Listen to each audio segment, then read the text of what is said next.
Let me share with you something that I see in the youth group, but I also see in the church at large, individual congregations. Because we have dumbed down the gospel, because we're not preaching the true gospel, and we are using carnal means to attract people. If you use carnal means to attract men, you're going to attract carnal men.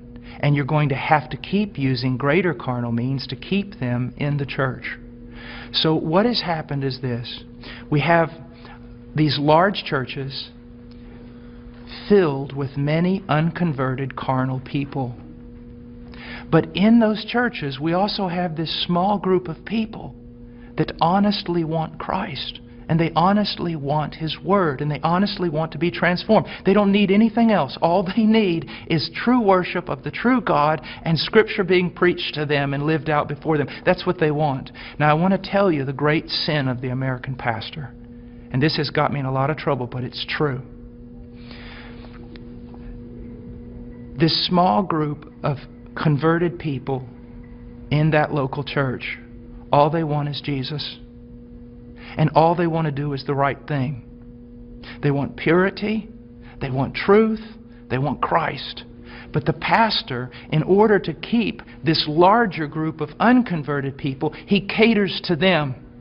So while he is feeding these carnal men and women with carnal things, he is letting the sheep of God starve to death, and he is going to stand before God one day in judgment.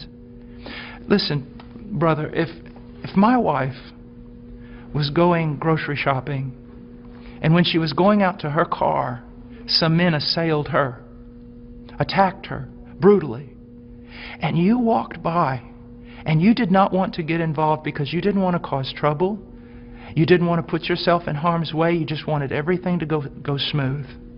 After all that was done, I would look for those men to deal with them.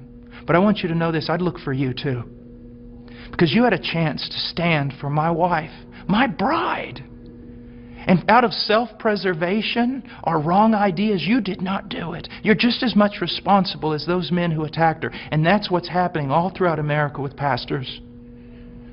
It's the bride of Christ. There are sheep in all these churches, many of them, even churches that seem somewhat heretical in places. You'll usually find a group of people who truly want Christ, but the leadership is catering to the carnal and letting the bride of Christ starve to death, impoverished.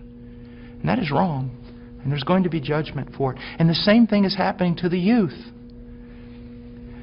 I know young people that say, you know, Brother Paul, I listen to you all the time. And I said, well, what about your church? He goes, well, they don't preach this. It's not what the other young people want. And so they give them what they want. I'm starving to death.